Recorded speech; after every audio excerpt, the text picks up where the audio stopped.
Israel Iran ನಡುವೆ ನಡೀತಾ ಇರುವಂತದ ಯುದ್ಧದ ಎಫೆಕ್ಟ್ ಇಂದಿಗೂ ಮಂಡ್ಯದಲ್ಲಿ ನಿಂತಿಲ್ಲ. ಅದರ ಎಫೆಕ್ಟ್ ನಿಂದ ಇದೀಗ ಆಟೋ ಚಾಲಕರು ಬೀದಿಗೆ ಬೀಳುವಂತಹ ಪರಿಸ್ಥಿತಿ ನಿರ್ಮಾಣ ಆಗಿದೆ. ಸದ್ಯ ನಾನೀಗ ಆಟೋ ಗ್ಯಾಸ್ LPG ಗ್ಯಾಸ್ ಸಿಗುವಂತಹ ಸ್ಥಳದಲ್ಲೇ ಇದ್ದೇನೆ. ದೃಶ್ಯಗಳಲ್ಲಿ ನೋಡಬಹುದು. ಈಗಾಗಲೇ ಆಟೋ ಚಾಲಕರು ಬಹಳಷ್ಟು ಸಂಕಷ್ಟಕ್ಕೆ ಸಿಲುಕಿರುವಂತದ್ದು. ಕಾರಣ ಅಂತಂದ್ರೆ ಆಟೋಗಳಿಗೆ ಗ್ಯಾಸ್ ಸಿಗದಂತ ಕಾರಣ. ಸತತವಾಗಿ ಒಂದು ತಿಂಗಳಿಂದಲೂ ಕೂಡ ಇದೇ ರೀತಿ ಪರಿಸ್ಥಿತಿ ನಿರ್ಮಾಣ ಆಗ್ತಾ ಇದೆ.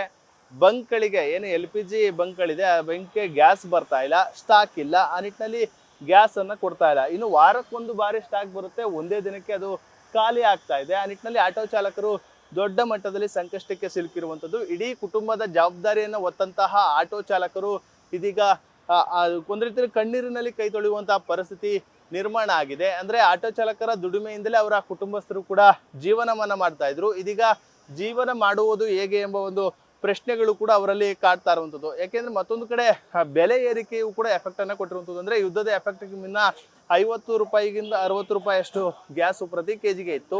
ಆದ್ರೆ ಇದೀಗ ಆ ಒಂದು ದರ ಬರೋಬ್ಬರಿ 100 ರೂಪಾಯಿಗೆ ಏರಿಕೆ ಆಗಿರುವಂಥದ್ದು. ಅಂದ್ರೆ 99 ರೂಪಾಯಿಗೆ ಏರಿಕೆ ಆಗಿದೆ. ಆ ನಿಟ್ಟಿನಲ್ಲಿ ಆಟೋ ಚಾಲಕರು ಒಂದ್ ರೀತಿ ಸಂಕಷ್ಟಕ್ಕೆ ಸಂಪೂರ್ಣವಾಗಿ ಸಿಲುಕಿರುವಂಥದ್ದು. ಒಂದಷ್ಟು ಆಟೋ ಚಾಲಕರು ಇದ್ದಾರೆ, ನೇರವಾಗಿ ಮಾತನಾಡಿಸ್ತೀನಿ. ಸರ್, ಈಗ ಆಟೋ ಚಾಲಕರು ಈ ಒಂದು ಆಟೋವನ್ನೇ ನಂಬ್ಕೊಂಡು ಜೀವನ ಮಾಡ್ತಾ ಇದ್ರಿ, ಇದೀಗ ಗ್ಯಾಸೇ ಸಿಗ್ತಾ ಇಲ್ಲ, ಏನ್ ಪರಿಸ್ಥಿತಿ ಆಗಿದೆ? ಏನು ಸರ್ಕಾರದಿಂದ ಇದು ಮಾಡ್ತಾ ಇಲ್ಲ, ಗ್ಯಾಸ್ ಸಪ್ಲೈ ಮಾಡ್ತಾ ಇಲ್ಲ ಅಂತ ಇದು ಮಾಡ್ತಾ ಇವ್ರೆ. ಇಲ್ಲಿ ನಮ್ಗೆ ಎಲ್ಲೂ ಹುಡುಕರು ಗ್ಯಾಸ್ ಸಿಗ್ತಾ ಇಲ್ಲ. ಹೊರಗಡೆಯಿಂದ ಬಂದು ಈಗ ಮಳವಳ್ಳಿ ಮತ್ತು ಈ ಕಡೆ ಶ್ರೀರಂಗಪಟ್ಟಣದಿಂದ ಕೂಡ ಈ ಕಡೆ ಬರ್ತಾ ಇದ್ದಾರೆ. ಅದರಿಂದ ನಮಗೂ ಮಂಡ್ಯದಲ್ಲಿ ಇರೋದು ಇದರಲ್ಲಿ ನಮಗೆ ಭಾಳ ತೊಂದರೆ ಆಯ್ತಾ ಇದೆ. ಅಲ್ಲ, ಈಗ ಆಟೋ ಚಾಲಕರು ಅವ್ರ ಕುಟುಂಬನೇ ನಂಬ್ಕೊಂಡು, ಅಂದ್ರೆ ಇವರ ದುಡಿಮೆಯಿಂದನೇ ನಂಬ್ಕೊಂಡಿದ್ದಾರೆ.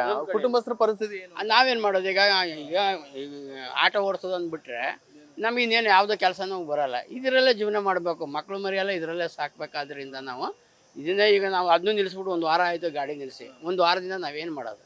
ಹಿಂಗಾಗಿ ಹೊಟ್ಟೆ ಪರಿಸ್ಥಿತಿ ಕೂಡ ಹದಗೆಟ್ಟಿದೆ. ವಾರಕ್ಕೆ ಒಂದೇ ದಿನ ಸ್ಟಾಕ್ ಬರ್ತಾ ಇರೋದು, ಗ್ಯಾಸ್ ಬರ್ತಾ ಇರೋದು ಒಂದೇ ದಿನ. ಅದರಲ್ಲೂ ಅಲ್ಲಿಂದ ಸಿಗ್ತಾ ಇಲ್ಲ.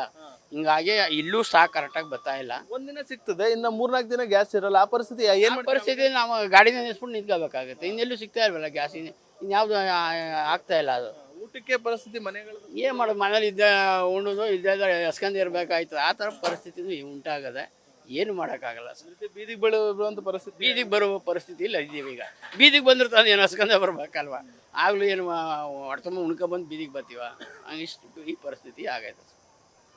ಇದಿಷ್ಟು ಆಟೋ ಚಾಲಕರು ಹೇಳ್ತಾರಂತೂ. ಮತ್ತೊಂದು ಕಡೆ ದೃಶ್ಯಗಳಲ್ಲಿ ನೋಡಬಹುದು, ಕಿಲೋಮೀಟರ್ ಗಟ್ಟಲೆ ಆಟೋಗಳು ಸರತಿ ಸಾಲಿನಲ್ಲಿ ನಿಂತಿರುವಂತದ್ದು. ಅಂದ್ರೆ ಸರತಿ ಸಾಲಿನಲ್ಲಿ ಬಂದು ಗ್ಯಾಸ್ ಅನ್ನ ತುಂಬಿಸಿಕೊಳ್ಳುವಂತ ಕೆಲಸವೂ ಕೂಡ ಆಗ್ತಾ ಇದೆ. ಅಂದ್ರೆ ಒಂದು ವಾರಕ್ಕೆ ಒಂದು ದಿನ ಮಾತ್ರ ಗ್ಯಾಸ್ ಸ್ಟಾಕ್ ಬರ್ತಾ ಇದೆ ಪಂಪ್ಗಳಿಗೆ. ಆ ನಿಟ್ಟಿನಲ್ಲಿ ಉಳಿದ ದಿನಗಳಲ್ಲಿ ಆಟೋಗಳನ್ನ ಮನೆ ಬಳಿಯೇ ನಿಲ್ಲಿಸುವಂತಹ ಪರಿಸ್ಥಿತಿ, ಒಂದು ರೀತಿ ದುಸ್ಥಿತಿ ನಿಂತಿದೆ, ಒಂದು ಪರಿಸ್ಥಿತಿ ನಿರ್ಮಾಣ ಆಗಿದೆ ಎಂಬ ಮಾತುಗಳನ್ನ ಆಟೋ ಚಾಲಕರು ಹೇಳ್ತಾ ಇರುವಂತದ್ದು. ಒಟ್ಟಾರೆ ಏನು ಯುದ್ಧದ ಎಫೆಕ್ಟ್ ತಾತ್ಕಾಲಿಕವಾಗಿ ಇರಾನ್ ಮತ್ತು ಇಸ್ರೇಲ್ ನಡುವೆ ಯುದ್ಧ ಒಂದು ತಾತ್ಕಾಲಿಕವಾಗಿ ಸ್ಥಗಿತಗೊಂಡಿದ್ರು ಮಾತ್ರ ಮಂಡ್ಯದಲ್ಲಿ ಅದರ ಎಫೆಕ್ಟ್ ಇಂದಿಗೂ ಕೂಡ ನಿಂತಿಲ್ಲ. ಅದೇ ನಿಟ್ಟಿನಲ್ಲಿ ಆಟೋ ಚಾಲಕರು ಒಂದು ರೀತಿ ಸಂಕಷ್ಟಕ್ಕೆ ಸಿಲುಕಿರುವಂಥದ್ದು ಇಲ್ಲಿ ಕಂಡು ಬರ್ತಾ ಇರುವಂಥದ್ದು. ಕ್ಯಾಮ್ರಾ ಪರ್ಸನ್ ಹರ್ಷಿ ಜೊತೆ ನಂದೀಶ್, ನ್ಯೂಸ್ ಫಸ್ಟ್, ಮಂಡ್ಯ.